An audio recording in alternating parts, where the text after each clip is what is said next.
సరే ఇప్పుడు మరి రాబోయేటువంటి ఎన్నికల్లో మీరు ఇండియా ప్రజాబంధు పార్టీ అధ్యక్షులుగా, వ్యవస్థాపక అధ్యక్షులుగా మరి స్త్రీలకు మీరు ఎలాంటి స్థానాన్ని ఇవ్వబోతున్నారు?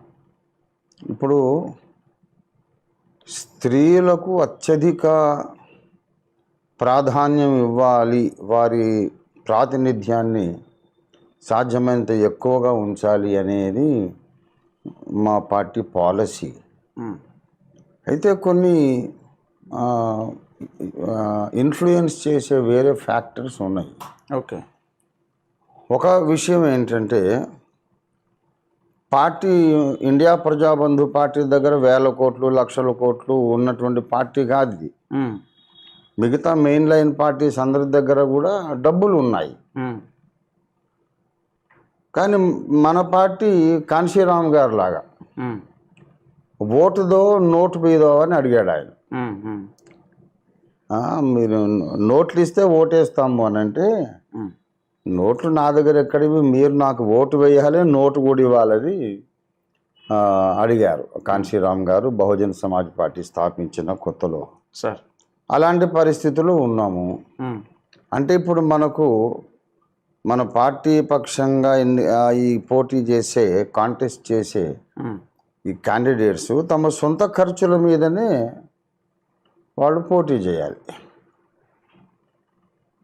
మహా అయితే వాళ్ళ ప్రచారం చేసుకున్నప్పుడు జెండాలు, కండువాలు, పార్టీ మేనిఫెస్టో, మరి మా క్యాండిడేట్కి ఓటు వేయండి అనే విజ్ఞప్తి కరపత్రాలు, ఇలాగ మినిమం ఇన్వెస్ట్మెంట్. నాకున్న సంఘాలందరూ కూడా తల ఒక 100 రూపాయలు ఏదో వాళ్ళు కంట్రిబ్యూట్ చేసి ఇంతవరకు మనం సప్లై చేయగలం. జెండాలు, కండువాలు, ఈ విజ్ఞప్తి కరపత్రాలు, మేనిఫెస్టోలు. మిగతాదంతా ఖర్చు వాళ్ళే పెట్టుకోవాలి. కనుక ఇప్పుడు 50% మహిళలు జనాభాలో ఉన్నప్పుడు 50% చట్టసభల్లో కూడా ఉండాలి అనే సిద్ధాంతం మనం మాట్లాడుతున్నాం.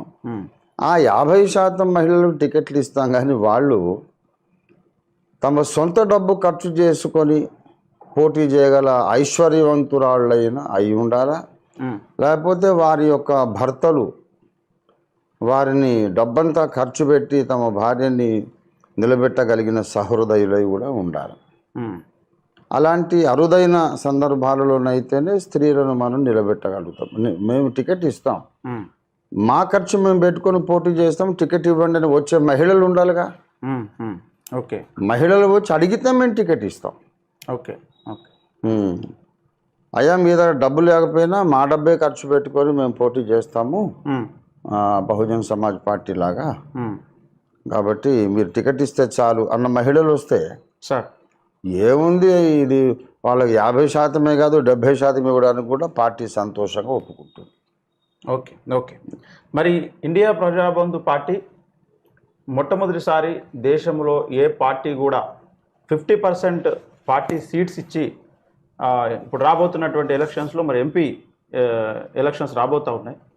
ఇప్పటివరకు ఏ రాజకీయ పార్టీ కూడా ఇలాంటి కసరత్తు కానీ ప్రాక్టీస్ కానీ చేయలేదు, లేదా ఎవరికి ఇవ్వలేదు, ఇంప్లిమెంట్ చేయలేదు.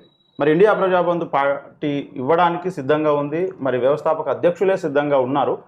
అయితే వారు చెప్పినటువంటి రూల్స్ ప్రకారం, కండిషన్స్ ప్రకారం ఎవరైతే ముందుకు వస్తారో వారందరికీ ఇవ్వడానికి కూడా సిద్ధంగా ఉన్నారు. కనుక ఈ యొక్క అంతర్జాతీయ మహిళా దినోత్సవం సందర్భంగా మహిళలందరూ కూడా ఆలోచించి మరి రాజ్యాధికారమే లక్ష్యంగా వెళ్ళాలని అంబేద్కర్ గారు కోరుకున్నారు. అదే మాస్టర్ కీ అన్నారు. కనుక మరి మహిళలు ముందుకొచ్చి మరి ఈ యొక్క అవకాశాన్ని సద్వినియోగం చేసుకోవాల్సిందిగా మనవి చేస్తూ ఉన్నాను.